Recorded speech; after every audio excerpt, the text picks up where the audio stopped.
우리가 오늘 읽은 본문의 말씀 중심으로 만일 내 머리가 밀리면이라는 제목으로 우리 말씀의 은혜를 함께 나누기로 합니다.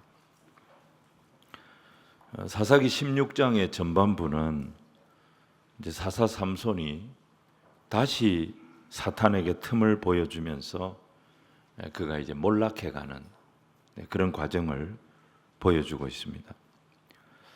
삼손은 사사기에 나오는 사사들 중에서도 정말 특별한 은총을 하나님께 입은 사람입니다. 아무도 그를 감당하지 못했습니다. 그의 힘은 하나님이 주신 힘이었습니다. 그런데 그런 삼손도 죄를 이기지를 못합니다. 그는 하나님의 일을 하면서도 죄의 유혹을 이기지 못했고 위험한 사랑을 즐기다가 한순간에 죄의 덫에 탁 걸려들면서 자기의 존귀함, 자기의 능력, 자기의 지위를 다 날리게 됩니다. 여러분, 왜 사사기는 삼손의 이 몰락 과정을 이렇게 자세하게 기록하고 있는 걸까요? 우리 모두는 삼손과 같습니다. 성령의 능력과 하나님의 은혜의 힘으로 이 땅을 살아가는 백성들입니다. 하나님이 구별하신 나실인처럼 내 작은 삶을 통해 살아계신 하나님의 영광을 드러내야 할 그런 사명을 가지고 이 땅을 살아가는 성도들이기 때문에 그렇습니다. 그리스도인이 무너지는 것은 힘이 없어서 무너지는 게 아닙니다. 우리가 돈이 없어서 무너지는 게 아닙니다. 죄에 대한 경계심이 풀릴 때, 도덕적 기준이 무너지고 위기를 위기로 느끼지 못하는 영적인 둔감함 때문에 사탄이 파놓은 함정에 우리가 빠지게 되는 것입니다. 그럼 우리가 어떻게 하면 이 죄의 유혹을 이길 수가 있을까요? 오늘 저는 세 가지로 함께 말씀을 나누려고 합니다. 첫 번째는 하나님의 자비와 경고를 두려워해야 됩니다. 사사기 15장 삼손하고 사사기 16장의 삼손은 완전히 다른 인물이 되어 있습니다. 여러분, 상황, 지위 다 달라졌습니다. 15장에서 사사는 혼자였습니다. 그런데 16장에서 삼손은 이스라엘의 사사가 되었습니다.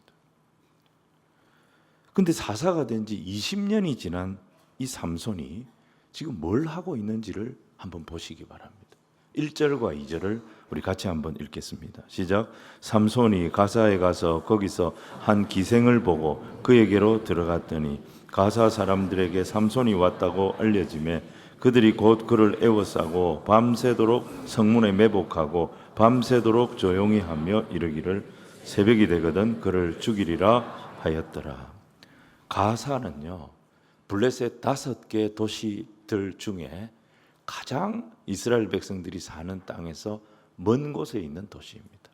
그러니까 거의 애굽에 붙어 있는 도시라고 봐도 됩니다. 그런데 왜 삼손이 혼자서 그 먼 가사까지 갔는지, 또 거기서 하필이면 기생집을 출입했는지, 이게 우리가 이해가 안 되는 겁니다. 20년 전에는 혼자 다닐 수밖에 없었어요. 삼손을 돕는 사람이 아무도 없었기 때문에 삼손은 블레셋에 혼자 들어가서 혼자 싸울 수밖에 없었습니다. 그런데 지금은 아니잖아요. 지금은 이스라엘의 사사가 됐습니다. 세월도 20년이나 흘렀습니다. 백성들의 인정, 백성들의 지지를 지금 한 몸에 받고 있습니다. 그러면 어떻게 해야 됩니까? 이제는 혼자 다니면 안 되죠. 백성들에게 말씀을 가르치고 정말 거룩하고 하나된 하나님 나라의 공동체, 이 정체성을 계속 되찾게 만들어줘야죠. 또 그들 중에서 싸울 수 있는 군사들을 선발하고 훈련을 시켜서 블레셋을 쫓아내는 일을 함께 도모했었어야죠. 그런데 삼손은 20년 전이나 지금이나 하나도 안 바뀌었어요. 여전히 혼자 돌아다니고 있어요. 믿음의 공동체를 만들지도 않았고 그런 공동체 안에 들어가려고 시도도 보이지가 않습니다. 그러다가 결국 스스로 자초한 위기에 빠져들게 된 겁니다. 그리고 삼손이 왜 하필이면 그 먼 곳까지 가서 기생집을 찾아갔을까요? 삼손은 사실 다른 사람들이 엄두도 내지 못할 그런 큰 승리를 경험했던 사람입니다. 블레셋 땅에 들어가서 혼자 싸워가지고 그 블레셋 사람들을 상대로 큰 승리를 경험했던 전쟁 영웅입니다. 이스라엘 안에서 가장 성공한 인물이 삼손입니다. 그래서 그가 사사까지 된 거 아니겠습니까? 근데 모든 것을 다 이룬 삼손, 어떤 사람들보다 큰 성공을 딱 경험하고 나니까, 이제 안정이 딱 되고 나니까 그에게 뭐가 찾아왔느냐? 권태가 찾아온 거예요. 권태가. 만족이 없어요. 일상생활에 재미가 없어요. 그래서 계속 무슨 생각합니까? 뭐가 좀 더 재밌는 거 없을까? 뭔가 좀 더 즐거운 게 없을까? 그래서 그가 어디를 선택합니까? 자기를 아는 사람들 사이에서는 함부로 할 수 없으니까 자기를 아는 사람이 아무도 없는 먼 곳으로 간 거예요. 아무 짓이나 마음대로 해도 전혀 걸릴 것이 없는 낯선 곳으로 간 거예요. 여행 다니는 거 좋아하는 분들 조심하시기 바랍니다. 하나님의 낯을 피해서 자기 욕망을 최대한 즐길 수 있는 어디로 갔어요? 가사의 기생집을 찾아간 거예요. 삼손도 계속 이렇게 살 생각은 안 했을 겁니다. 야, 내가 그래도 나실인인데, 야, 내가 그래도 이스라엘의 사사인데, 딱 한 번만, 세상이 어떻게 돌아가는지 나도 좀 알고 싶네. 딱 한 번만. 이 한 번이 두 번 되고, 두 번이 세 번 되고. 삼손은 위험한 줄 알면서도 죄의 유혹에 지금 계속 휩쓸려 가고 있는 것입니다. 그러다가 오늘 어떻게 된 거예요? 블레셋 사람한테 딱 들킨 거예요.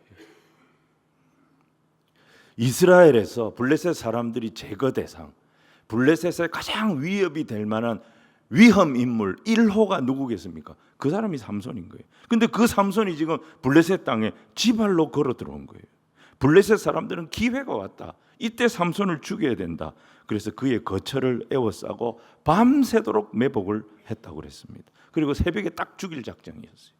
그런데 삼손은 하나님이 그에게 주신 힘을 사용해 가지고 밤새도록 엄청난 짓을 합니다. 그냥 무력 시위를 해도 이런 무력 시위가 없었던 거죠. 3절을 우리 같이 읽겠습니다. 시작. 삼손이 밤중까지 누워 있다가 그 밤중에 일어나 성 문짝들과 두 문설주와 문빗장을 빼어 가지고 그것을 모두 어깨에 메고 헤브론 앞산 꼭대기로 아침에 블레셋 사람들이 일어나서 뜯겨나간 성문을 보면서 무슨 생각을 했겠습니까? 야, 삼손을 이길 수가 없구나. 망연자실했을 겁니다. 그런데 여러분, 이 엄청난 괴력이 원래 삼손의 것이었습니까? 하나님께서 그에게 주신 은총이지 않습니까? 하나님이 그에게 이 힘을 왜 주셨어요? 하나님이 그에게 이 능력을 왜 주셨어요? 하나님이 그에게 이 재주를 왜 주셨어요? 이스라엘을 구원하는 데 쓰라고, 하나님의 영광을 드러내는 데 쓰라고 하나님께서 그에게 특별한 은총을 주신 거 아닙니까? 근데 삼손은 지금 무슨 짓을 하고 있습니까? 혼자서 가사의 기생집을 출입하고 있어요. 하나님이 특별한 은혜를 주신, 하나님의 특별한 은혜를 입은 자가 할 행동입니까? 하나님 크게 실망하지 않았겠습니까? 삼손이 기생집에 가서 뭐 했겠습니까? 거기 가서 무슨 통성기도를 했겠습니까? 거기서 무슨 찬송을 불렀겠습니까? 사형립 해가지고 기생들한테 전도했겠습니까? 안 봐도 뻔한 거 아닙니까? 그렇다면 하나님 어떻게 하셨어야 됩니까? 엄한 짓 하고 있는 그 삼손을 그 자리에서 치셨어야죠. 근데 하나님은 그렇게 안 하시는 거예요. 오히려 큰 능력을 삼손에게 주셔서 그 죽음의 위기를 넘어가도록, 피해가도록 그를 지켜주시고 그를 살려주신 거예요. 분명히 삼손을 향한 이것은 하나님의 자비요 긍휼입니다. 근데 동시에 이것은 그를 향한 하나님의 경고였습니다. 블레셋 사람들에게 들켰을 때 아무도 모르는 가사에 가서 엄한 짓 하려고 숨어 들어갔는데 거기서 블레셋 사람들한테 딱 걸렸을 때 그때 깨달았어야 됩니다. 이거 하나님의 경고구나. 그때 돌아왔어야죠. 이런 식으로 살다가 내 오래 못 산다, 이런 식으로 살다가는 언젠가는 내가 당한다, 이거 깨달았으면 그때 결단했었어야죠. 여러분, 우리가 삼손을 보면서 알게 되는 게 뭐냐면 우리 하나님이 얼마나 오래 참으시는 분이냐는 것입니다. 이방 땅 돌아다니면서 기생집이나 기웃거리는 하나님의 사람 삼손, 이 삼손을 살려주신 것은 그가 잘해서 그런 게 아닙니다. 하나님은 삼손에게 지금 돌아오라고, 거기 있으면 안 된다, 이렇게 살면 안 된다, 돌아오라고 경고를 주고 계신 것입니다. 여러분, 혹시 하나님이 기뻐하시지 않는 죄 가운데 여전히 머물고 있으면서 그 죄가 주는 즐거움을 탐닉하고 있는 분들 이 자리에 계십니까? 아무 일 없다고, 한 번도 안 들켰다고 하나님이 그걸 허용하고 계신 거 아닙니다. 자비와 경고는요, 같이 옵니다.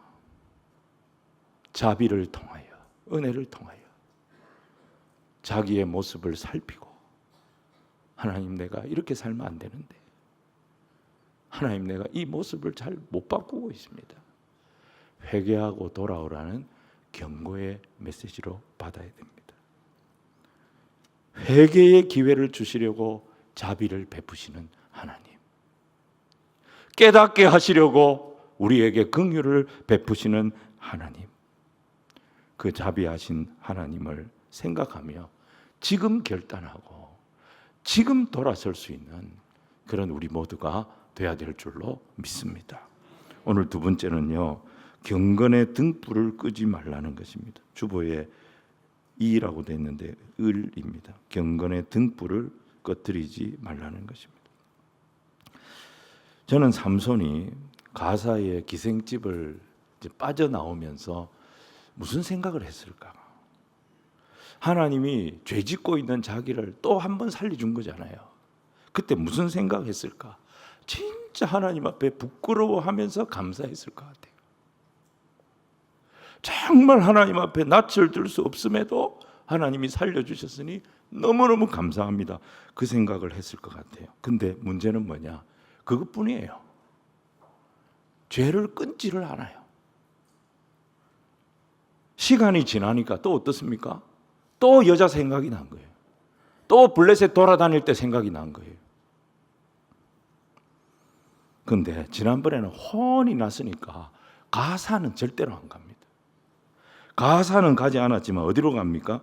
딥나 근처, 그가 처음으로 결혼 작전을 했던 그 딥나 근처 소렉 골짜기에서 새로운 블레셋 여자를 만납니다. 또 불장난을 시작합니다. 이 여인의 이름이 들릴라였습니다. 들릴라가 어떤 여자인지 성경에 자세한 소개가 없으니까 우리가 알 길이 없지요. 근데 분명한 것은 뭐냐면 삼손이 들릴라하고 정식 결혼을 안 했습니다. 정식 결혼 관계 속에서 만난 게 아니에요. 이게 문제인 겁니다. 이방 여인을 만난 게 문제가 아닙니다. 예수님의 조상들 중에도 이방 여인은 얼마든지 나옵니다. 룻도 이방 여인이었습니다. 문제는 뭐냐? 정상적인 결혼 관계 밖에서 삼손은 지금 엉뚱한 짓을 하고 있는 거예요. 삼손이 이런 죄를 반복하지 않으려면 그가 뭘 했었어야 했겠습니까? 이스라엘 여자와 정상적인 결혼을 해야죠. 그리고 평범한 가정을 꾸렸어야죠. 이게 이스라엘을 위하는 일이고 사사로서 삼손 자기를 지키는 일이었습니다. 근데 삼손은 그렇게 살고 싶지 않았어요. 자유롭게 살고 싶었어요. 가정이라고 하는 그 속박, 울타리를 벗어나서 지 마음대로 살고 싶었어요. 그래서 삼손을 보세요. 일생 동안 혼자 돌아다닙니다. 사람이 죄에서 빠져나오려면 결단을 하고 그 악의 고리를 끊어야 나올 수 있습니다. 술을 끊으려고 하면 술 친구들과의 관계를 끊을 수밖에 없습니다. 도둑이 도둑질을 끊으려고 하면 땀 흘려 일하고 적은 수입에 만족하면서 살 각오를 해야 됩니다. 삼손이 하나님의 자비의 경고를 받고 진짜 회개했다면, 진짜 하나님 앞에 뉘우쳤다면 지금까지 살아온 방식을 바꿨어야지요. 근데 삼손은 바꾸고 싶지 않은 거예요. 자기가 살아가는 방식을 바꾸고 싶지 않은 거예요. 그러면서 뭡니까? 하나님이 주신 은총, 하나님이 주신 재능, 하나님이 주신 능력은 계속 누리면서 자기 삶의 문제는 전혀 교정하려고 하지 않았다 이 말입니다. 거기서부터 틈이 벌어지고 있었던 거예요. 자기도 모릅니다. 하나님과 틈이 벌어지고 있다는 것을 자기도 몰라요. 블레셋 사람들은 삼손보다 몇 수 위의 사람들이었습니다. 힘으로는 우리가 삼손을 이길 수 없다. 그거 이제 확실히 알게 됐습니다. 포기했느냐? 포기 안 합니다. 다른 방법을 찾았습니다. 그들이 찾은 방법이 뭐냐? 들릴라를 매수하는 거였습니다. 들릴라를 매수해서 삼손의 힘의 근원을 찾아내려고 했습니다. 들릴라에게 무슨 제안을 합니까? 각 성에서, 성이 5개니까 각 성에서 은 1,100개씩을 우리가 준비했다. 합치면 5,500개의 은이 준비되어 있다. 네가 들어가서 삼손의 힘의 근원이 무엇인지 그것만 알아내라. 그럼 이거 전부 다 네 것이 될 것이다. 여러분, 당시에 건강한 노예 하나를 사는데 은 30개였습니다. 30개. 근데 은 5,500개면요 건강한 노예 180명을 살 수 있는 엄청난 거금이었어요. 사탄의 방식이 이런 방식입니다. 여러분, 우리가 하나님의 나라 확장을 위해 기도하고 열심을 다하듯이 사탄은 사탄의 나라를 지키려고 애를 씁니다. 사탄의 나라를 확장해 가는데 걸림돌이 될 만한 인물들은 블랙리스트를 만들어 가지고 거기에 딱 올려놓고 계속 집중적으로 이 사람을 쓰러뜨리기 위해서 집요하게 공격을 합니다. 돈에 약한 사람은 돈으로 공격합니다. 명예에 약한 사람은 명예로 공격을 합니다. 이성에 약한 사람은 이성으로 공격을 하고요. 혈기에 약한 사람은 혈기로 공격을 합니다. 그래서 그리스도인들은 자기의 약한 부분을 숨기려고 하면 안 됩니다. 자기의 약한 부분을 감추려고 하면 안 됩니다. 하나님 앞에 보여야 합니다. 하나님, 내가 또 무너졌어요. 하나님, 내가 또 흔들리고 있습니다. 자기의 약한 부분을 하나님 앞에 가지고 나오면 전능하신 하나님께서 하나님의 방법으로 감당해 나갈 수 있도록 도우시는 것입니다. 아담과 하와를 보십시오. 범죄하고 난 뒤에 그들이 숨었다 그랬어요. 자기의 몸을 가리고 숨었다 그랬어요. 아담아, 네가 어디 있느냐? 다 알고 찾고 계시는 하나님의 낯을 피하여 숨었을 때 그들이 길이 없었던 것입니다. 사탄은 이번에도 여자로 유혹합니다. 삼손을 넘어뜨리려고 했습니다. 6절 말씀을 우리 같이 한번 읽겠습니다. 시작. 들릴라가 삼손에게 말하되 청하건대 당신의 큰 힘이 무엇으로 말미암아 생기며 어떻게 하면 능히 당신을 결박하여 굴복하게 할 수 있는지 내게 말하라 하니, 삼손의 적은 무기를 든 블레셋 군인들이 아니었습니다. 눈앞에서 온갖 애교를 부리고 있는 이 들릴라가 삼손에게 제일 무서운 적이었습니다. 너의 힘의 근원이 무엇이냐? 어떻게 하면 너를 그 힘의 근원에서 단절시켜 버릴 수 있는지 나한테 말해라. 들릴라는 대놓고 지금 삼손에게 이 요구를 하고 있어요. 그런데 삼손이 대놓고 얘기하는 의도가 뻔하지 않습니까? 자기를 무너뜨리려고 하는 이 의도가 뻔하지 않습니까? 그 의도를 가지고 자기에게 접근한 여자이지 않습니까? 근데 이 사람을 밀어내지를 못해요. 물리치지를 못해요. 그만큼 들릴라의 유혹이 달콤했던 것입니다. 그때 삼손에게 경건한 믿음의 공동체가 있었더라면, 경건한 신앙 공동체에 삼손이 속해 있었더라면 그가 이렇게 속수무책으로 당하지 않았을 것입니다. 성령님 우리에게, 우리가 위험에 빠졌을 때, 우리가 위기를 맞이하게 됐을 때 반드시 사인을 주십니다. 경고의 사인을 주십니다. 성령님이. 근데 오늘 삼손은 어떻습니까? 그 모든 장치를 다 없애버렸어요. 자기 혼자 다닙니다. 그를 깨울 수 있는 경건의 등불들이 다 꺼져 있습니다. 삼손이 다 꺼버린 거예요. 시끄러우니까, 불편하니까, 잔소리 같으니까 다 꺼버린 거예요. 그러고 나서 이 여자에게 유혹을 당하는 거예요. 여자가 질문하는 의도가 뻔하지 않습니까? 자기를 무너뜨리려고 하는. 그런데 거기서 꼼짝을 못합니다. 당신의 힘의 근원이 무엇이냐? 이 질문에는 삼손의 사활이 걸려 있을 뿐 아니라 이스라엘의 생사가 여기에 달려 있습니다. 그런데 이 여자가 그걸 묻고 있습니다. 삼손의 힘의 근원이 뭡니까, 여러분? 삼손의 머리털입니까? 아닙니다. 삼손도 모르고 있습니다, 지금. 하나님의 백성의 힘은 하나님과의 관계를 어떻게든지 신실하게 지키려고 하는 거룩한 열정에서 하나님의 백성의 힘이 나오는 것입니다. 머리를 자르지 않고 술을 마시지 않고 부정한 것에 손대지 않는 것은 이 거룩한 열정의 표현일 뿐인 것입니다. 그건 형식입니다. 그런데 삼손은 뭐예요? 형식만 남아있지. 그 안에 하나님의 사람으로 살아가려고 하는 거룩한 열정이 이미 다 식은 상태예요. 그래서 그는 부정한 것 손댔고, 그래서 그는 술을 마셨고, 이제 남은 게 뭐예요? 머리털 하나 안 깎고 있다는 것입니다. 삼손이 하는 게 뭐예요? 그래도 나는 머리는 안 깎았다는 거예요.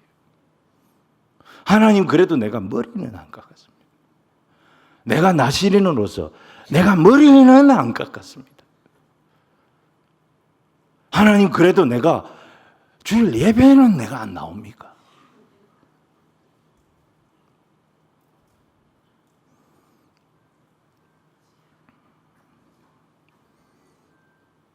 삼손은 다 무너진 형식 하나 딱 붙잡고 있어요, 지금.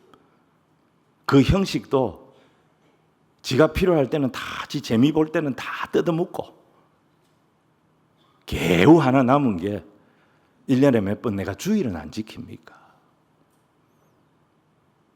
내가 머리는 안 깎았다 아닙니까? 그래도. 그런데 이미 뭡니까? 삼손에게서 하나님의 능력은 빠져나가고 줄줄줄줄 새고 있습니다, 지금. 그런 삼손에게, 껍데기만 남은 삼손에게 하나님은 돌아올 기회를 주고 계시면서 마지막으로 그에게 자비를 베풀고 계셨던 것입니다. 그런 하나님의 마음을 안다면 삼손이 이 여자가 와서 아무리 애교를 부리고 질문을 한다 할지라도 그 자리에서 벌떡 일어났어야죠. 야단을 쳤어야죠.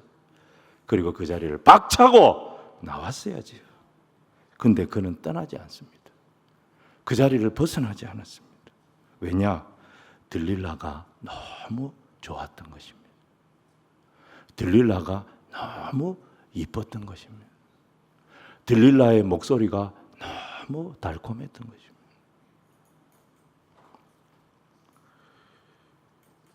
그리고 또 하나 뭐냐? 내가 재미만 보지 내가 이 여자한테 말려들지는 않을 자신이 있다. 내가 이 여자하고 재미만 보지 내가 이 여자의 유혹에 끌려 들어가지 않을 자신이 있다. 자기 자신에 대해서 너무 과신을 했던 것입니다. 그래서 그는 뭐예요? 아주 위험한 이 장난을 3번을 칩니다. 나를 푸른 칡넝쿨 7가닥으로 한번 묶어봐라. 그러면 내가 힘을 잃을 거다. 나를 한 번도 사용하지 않은 새 줄로 한번 묶어봐라.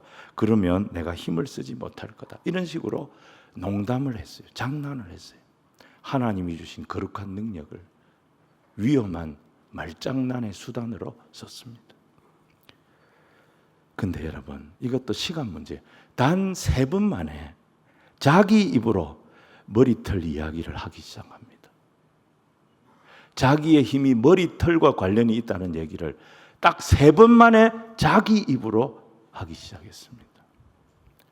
삼손은 지금 급격하게 무너지고 있습니다. 자기만 뭐라고 생각합니까? 나는 자신이 있다. 나는 안 넘어질 자신이 있다. 지금 넘어지고 있는데 나 안 넘어진다. 착각하고 있는 것입니다. 지금 삼손이 망하는 것은 시간 문제입니다. 15절과 16절을 같이 읽겠습니다. 시작. 들릴라가 삼손에게 이르되 당신이 어찌 나를 사랑한다 하느냐? 당신이 이로써 3번이나 나를 희롱하고 당신의 큰 힘이 무엇으로 말미암아 생기는지를 내게 말하지 아니하였도다 하며 날마다 그 말로 그를 재촉하여 조름에 삼손의 마음이 번뇌하여 죽을 지경이라. 죽을 지경이라고 말하면서 그 만다 앉아 있는 겁니까 지금? 정말 죽을 지경이면 나와야죠.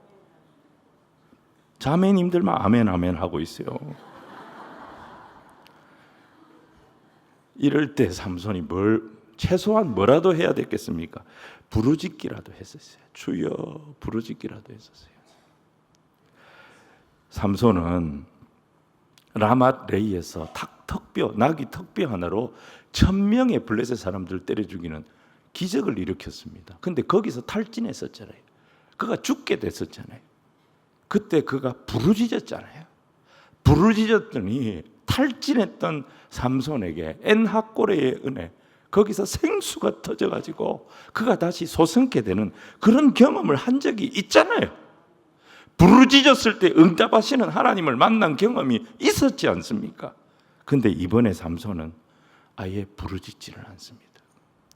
말은 죽을 지경이라고 하면서 걸어와 죽겠다라고 하면서 계속 거기에 엎드려 있었던 것입니다.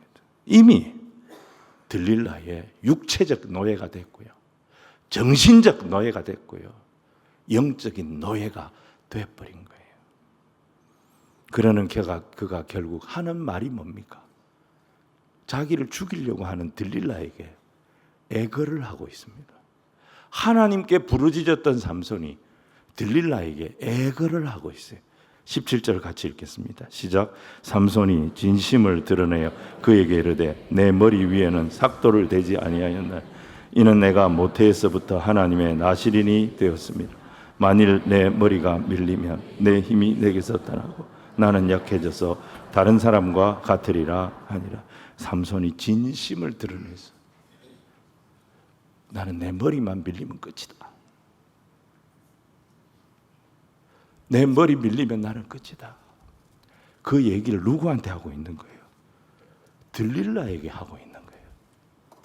이 여자는 내 마음을 알아주겠지. 이 여자에게는 내 진심이 통하겠지. 지금 삼손은 영적으로 눈이 딱 어두워지니까 아군 적군 구별이 안 되는 거예요. 이렇게 삼손이 무너지고 있습니다. 자, 오늘 세 번째, 경건의 훈련을 게을리하지 말아야 됩니다. 죄의 유혹을 이기려면. 여러분, 이 세상에서 가장 다루기 힘든 것이 우리의 감정입니다. 사람들은 건강이 중요하고 사업이 중요하고 자녀들의 성적이 중요하다는 것은 옛날부터 알았습니다. 그런데 우리 안에 있는 감정이 중요하다는 것을 잘 몰랐습니다. 우울증으로 고통하며 우울증으로 죽어가는 사람들을 보면서 뒤늦게 우리 인간의 감정이 중요하다는 것을 알게 됐습니다. 여러분, 인생의 짐이 너무 무겁고 스트레스가 계속 쌓일 때 우리의 감정이 느끼는 피로감은 계속 가중이 되게 돼 있습니다. 네가 목회자 아니냐? 네가 우리 집안의 장남 아니냐? 네가 우리 집안의 장녀 아니냐? 네가 우리 집안의 맏며느리 아니냐? 아무 권리도 없이 계속 부담만 가중이 되고 스트레스와 걱정거리가 계속 그 마음을 누르게 되면 마음속에 사람은 뭐가 생기느냐? 화가 쌓이게 됩니다. 이게 화병입니다. 화병. 이 화가 말이죠, 나도 모르는 사이에 내 감정, 이 감정이 완충을 해야 되는데 이 감정을 다 태워버리는 거예요. 내 감정이 타서 없어지게 되면 그때부터 내 행동을 내가 통제를 못하게 됩니다. 화낼 일이 아닌데도 막 화를 내는 거예요. 화낼 대상이 아닌데도 막 화를 내는 거예요. 염려할 일이 아닌데도 계속 염려가 사라지지를 않는 거예요.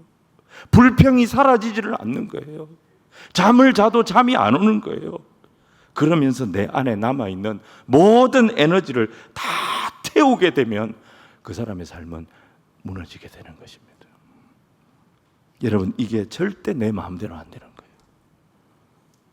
알코올 중독자들 스스로 자기가 술을 끊을 수 있다고 아무리 말해도 절대 그렇지 않습니다. 자기 힘으로 못 끊습니다. 사람들은 일시적인 기쁨을 얻기 위해서 죄를 짓습니다. 죄를 지으면서 뭐라고 말하느냐? 딱 한 번이다. 나도 사람인데 딱 한 번이다. 다시는 내가 안 한다. 근데 그게 그렇지가 않습니다. 한 번 죄의 맛을 딱 보고 나면 그 죄에 내가 길들여지기 시작합니다. 그 죄에 내가 익숙해지기 시작합니다. 그리고 죄를 향해서 나가는 내 마음의 길이 딱 생겨버립니다. 그러면서 반복합니다. 반복하면서 빠져나올 수 없게 되는 것입니다. 삼손은 지금 악마의 소굴로 스스로 들어갔습니다. 처음에는 뭐예요? 맛만 보고 나올 생각이었어요. 재미만 보고 나올 생각이었어요. 근데 한 번 경험한 죄의 맛은 잊을 수가 없었습니다. 그래서 아무도 몰래 혼자 그 맛을 계속 즐기려고 2번 가고 3번 가고 그러다가 거기에 빠져버린 것입니다. 죽을 지경이라고 번민하면서도 그 자리에서 못 나오는 사람이 돼버린 겁니다. 사실 그에게 하나님 여러 번 기회를 주셨습니다. 가사에서 죽을 뻔했을 때 들릴라가 대놓고 힘의 근원이 뭐냐고 물을 때 그때 과감하게 그 자리에서 나왔어야 했습니다. 근데 위험한 줄 알면서도 이게 아닌 줄 알면서도 그는 계속 죄를 허용하고 죄를 용납하고 죄의 자리에 안주했던 것입니다. 그러다가 나중에는 아군 적군을 구별하지 못하는 그런 멍청이가 되어버렸어요. 내 머리만 밀리지 않으면 너는 내 진심을 지켜줄 거야. 순진한 착각을 했던 것입니다. 사랑하는 여러분, 우리가 삼손하고 다르지 않습니다. 우리도 똑같이 연약한 인생입니다. 우리가 신앙생활을 한다는 것은 마치 2발 자전거를 타는 것과 같습니다. 2발 자전거가 안전하려면 계속 페달을 밟아줘야 합니다.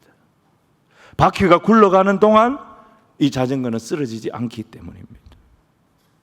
이 페달질을 멈추면 자전거 넘어지게 됩니다. 우리 인생도 마찬가지입니다. 경건의 훈련을 계속해야 합니다. 말씀을 가까이 해야 하고 기도 생활해야 하고 예배 드려야 하고 경건한 소그룹에서 믿음의 교제를 계속 나누어야 합니다. 중단하지 말아야 됩니다. 처음부터 잘 되지 않습니다. 계속하기 힘든 그런 상황들이 자꾸 나에게 생길 수도 있습니다. 예배를 드려도 설교도 들리지도 않고 기도를 해도 잘 입이 열리지 않는 그런 답답한 때가 있습니다. 그래도 쉬지 않고 경건의 훈련을 계속 하다 보면 진리이신, 참되신, 빛되신 주님을 향한 우리의 감정이 조금씩 살아나기 시작하는 것입니다. 그러면 설교가 들리기 시작합니다. 그때부터 내 입에서 내 기도가 나오기 시작합니다.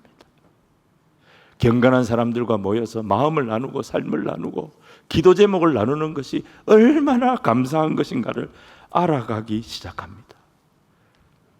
그게 사는 것입니다. 그게 우리가 승리하는 것입니다. 여러분, 주일 성수, 우리는 그런 생각합니다. 우리가 주일을 지킨다고 생각하죠. 천만의 말씀입니다. 여러분, 이 주일이 저와 여러분을 지키고 있습니다.